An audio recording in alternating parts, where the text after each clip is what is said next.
روایت ہے کہ اللہ تبارک و تعالیٰ کے پیارے نبی حضرت ابراہیم علیہ السلام ایک مرتبہ ایک دریا کے کنارے سے گزر رہے تھے۔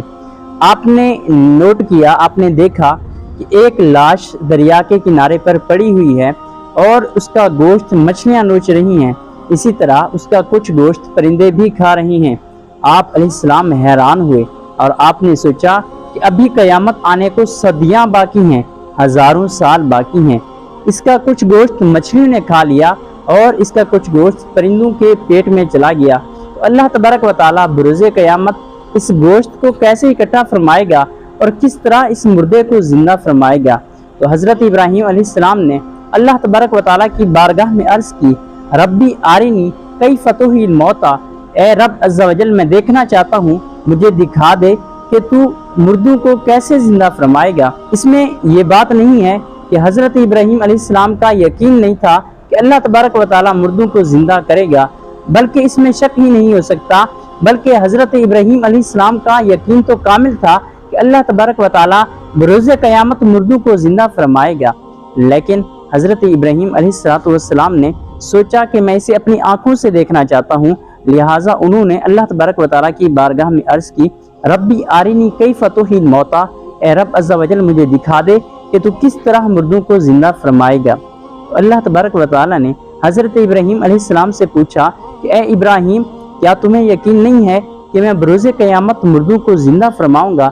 تو حضرت ابراہیم علیہ السلام نے کہا، یا اللہ عز و جل، مجھے یقین ہے، بلکہ کامل یقین ہے کہ بروز قیامت تو مردوں کو زندہ فرمائے گا، لیکن ابھی مجھے علم الیقین ہے، میں عین الیقین یعنی آنکھوں سے دیکھنا چاہتا ہوں۔ تو اللہ تبارک و تعالیٰ نے حضرت ابراہیم علیہ السلام کی یہ درخواست قبول فرمائی اور حضرت ابراہیم علیہ السلام کو حکم دیا، اے ابراہیم علیہ السلام، 4 پرندوں کو لے آؤ، ان پرندوں کو اپنے ساتھ مانوس کرو، ان کو ذبح کرو، ان کا قیمہ بناؤ، پھر ان کے گوشت کو آپس میں مکس کر لو، آپس میں ملا لو، ان کے سر اپنے پاس رکھ لو اور پھر ان کے گوشت کے 4 حصے کر کے 4 پہاڑوں پر رکھ دو، پھر ایک ایک کر کے ان پرندوں کو بلاؤ۔ وہ پرندے کون سے تھے؟ روایت میں آتا ہے کہ ان پرندوں میں سے ایک مور، دوسرا مرغ، تیسرا کوا یا پھر گدھ اور چوتھا پرندہ کبوتر تھا۔ لہٰذا حضرت ابراہیم علیہ السلام نے ایسا ہی کیا۔ حضرت ابراہیم علیہ السلام نے ان 4 پرندوں کو اکٹھا کیا، انہیں اپنے ساتھ مانوس کیا، ان کو ذبح کیا، ان کے گوشت کا قیمہ بنایا، پھر اس قیمے کو، اس گوشت کو آپس میں مکس کیا، پھر ان پرندوں کے سروں کو اپنے پاس رکھ لیا۔ اس کے بعد آپ علیہ السلام نے اس گوشت کے 4 حصے کر کے مختلف 4 پہاڑوں پر رکھ دیا۔ پھر حضرت ابراہیم علیہ السلام نے ایک ایک کر کے ان پرندوں کو بلایا، تو ہر پہاڑ سے اس پرندے کا گوشت علیحدہ ہو کر اپنے سر سے مل کر ایک علیحدہ پرندہ بن گیا، ایک مکمل پرندہ بن گیا۔ لہٰذا ایسے محسوس ہوا کہ یہ پرندہ ذبح ہی نہیں ہوا تھا۔ اس سے ہمیں ایک سبق ملتا ہے، اللہ تبارک و تعالیٰ بروز قیامت مردوں کو زندہ فرمائے گا اور ضرور فرمائے گا۔